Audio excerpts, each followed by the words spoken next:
Good morning, everyone. Thank you for being with me this morning. I also have with us Brian Haas, our state attorney, and I'm eternally grateful that you came out and spent all night here with us. Let me tell you what happened. It started about 12:22 this morning, Saturday morning. We've had burglaries of vehicles where people haven't locked their doors and people are flipping handles. We also recently had some burglaries at a concession stand at the Hunt Fountain Park off Duff Road in North Lakeland, which is where we are. So we had deputies assigned to the area as a hot spot, and Deputy Conover did exactly what she was supposed to be doing, checking out suspicious vehicles. The county park closes at 10 p.m. and she noticed a white vehicle here and pulled up behind it. As she approached the vehicle, she saw that there was a male in the car and he rolled the window down a small amount, and she was trying to talk to him and ask him why he was in the park, and he wouldn't cooperate. She asked him to get out of the car and he wouldn't get out of the car. Now understand, at this point he's resisting a law enforcement officer in the performance of their duty. He's also violating a county ordinance. She retreats to her vehicle and she asks for additional backup because he is resisting her. At that time, among other deputies, Lieutenant Chad Anderson arrives and Deputy Sheriff Craig Smith. There are a total of 4 deputies and 2 trainees which are going through orientation and beginning the process to be full deputies next Monday that was working tonight. So they once again told him to get out of the vehicle. Little did they realize at that moment in time that this was a sovereign citizen. He was Moorish. And Moorish sovereign citizens are known to believe that federal law, state law, local law does not apply to them. They are known to resist law enforcement. And there is a history where they shoot police officers. So they started trying to take our suspect out of the vehicle when he produced a gun and started shooting. Lieutenant Chad Anderson was shot once in the arm and it went through and into his chest.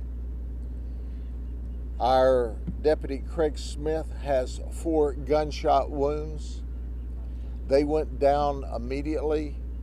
Lieutenant Anderson got some rounds off. The backup deputies shot a lot, and we don't know how much yet. We're in the initial stages of crime scene investigations, and we can report that to you later. But we killed the suspect. We killed him graveyard dead, and we killed him dead in a gunfight, a firefight with our deputies who had no idea they were dealing with anyone other than someone being in the park after the park closed, being suspicious, and resisting our efforts to identify why they were in the area.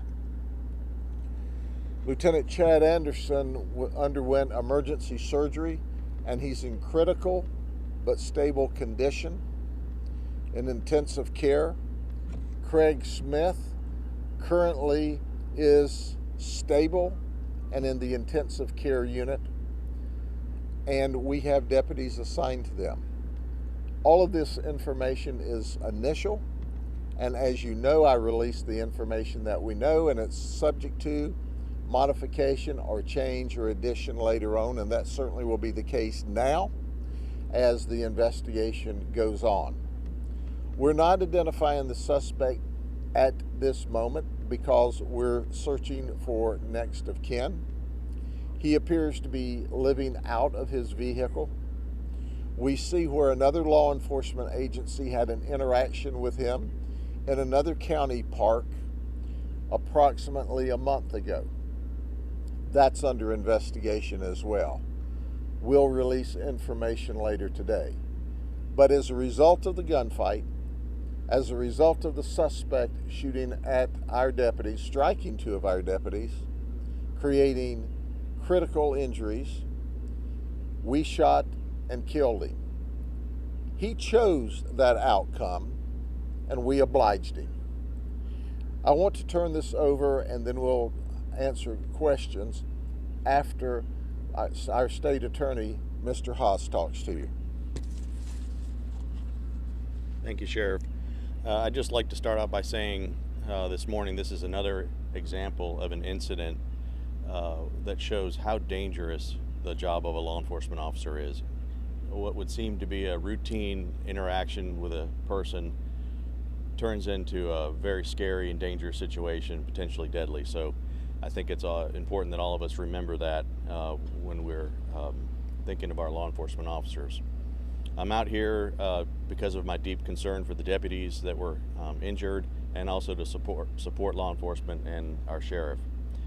I'm also out here because the way we handle officer-involved shootings here in this circuit is we have a task force in place, and there will be multiple investigations that will occur, but under my task force we have highly trained detectives from throughout our circuit, Highlands County, Hardy County, Polk County, the many agencies, and they're going to review everything that happened, get all the details, and present a report to me for my review at the conclusion. The goal of this is to give the public a very transparent, thorough investigation so everyone knows what happened and how it happened.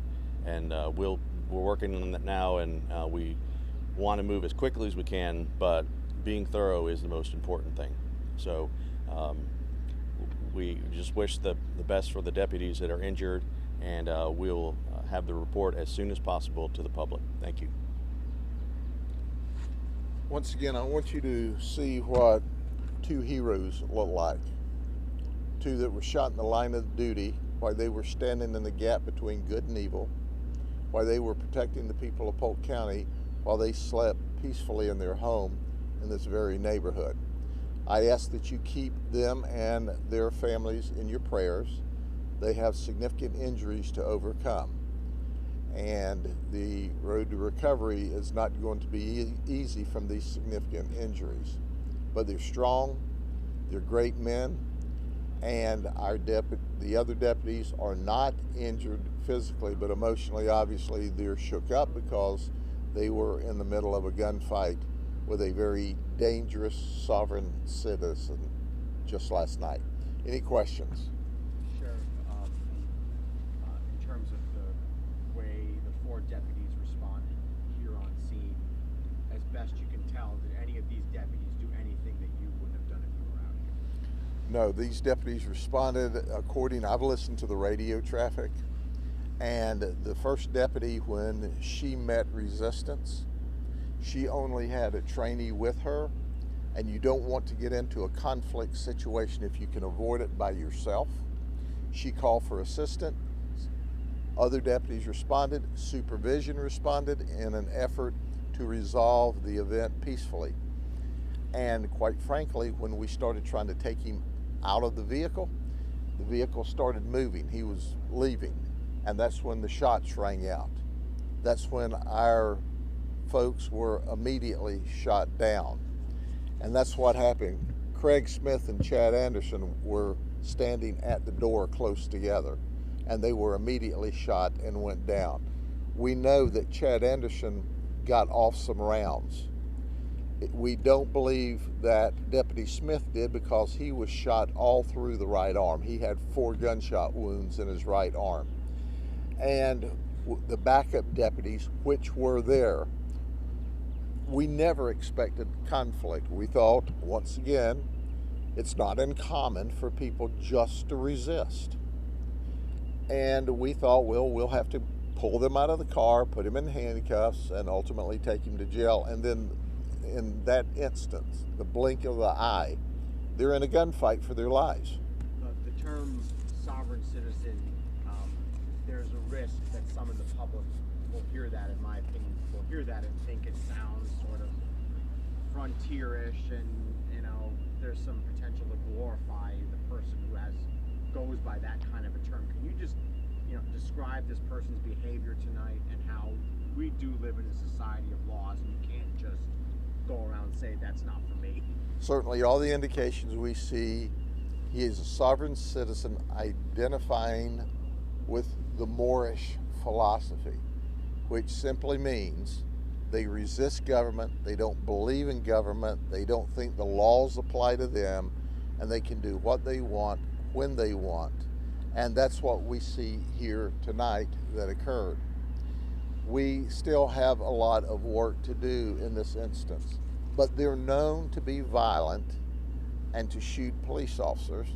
Now, there's a lot of Moorish sovereign citizens that aren't violent. They're peaceful in the sense, but they file lawsuits and papers against government officials, but being physically violent, they're not. But there's a percentage of them, and we ran into one last night that was very violent. Now, we make arrests frequently on sovereign citizens. We never publish the fact that we've made an arrest on a sovereign citizen because we don't want to market for them. But when they try to shoot and kill my deputies, it's important to understand who we're dealing with here, and it's important for the community to understand who we're dealing with. And we see every indication, from his dress last night to his ideology, to that it all is 100% four square into this sovereign citizen ideology.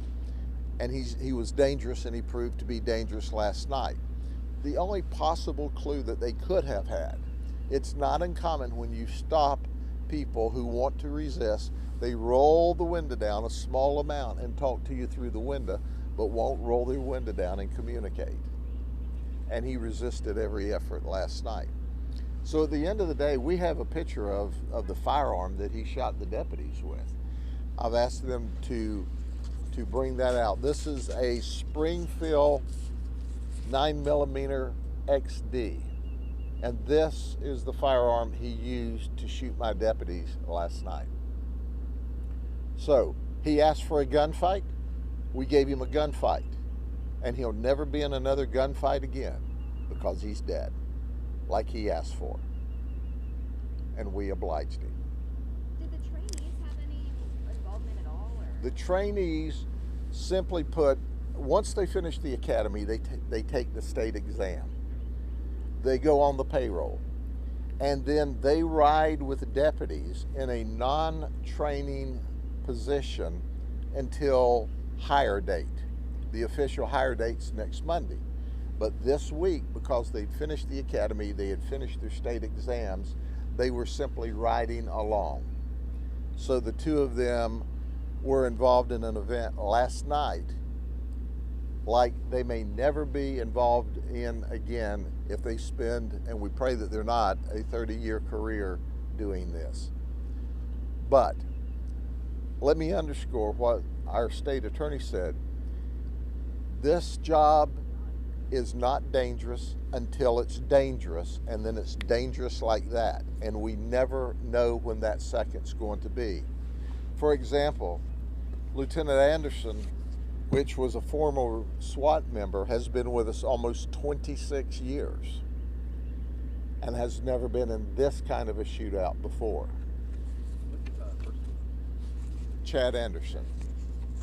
Craig Smith has been with us 11 years, almost 12 years, 11 years, 10 months.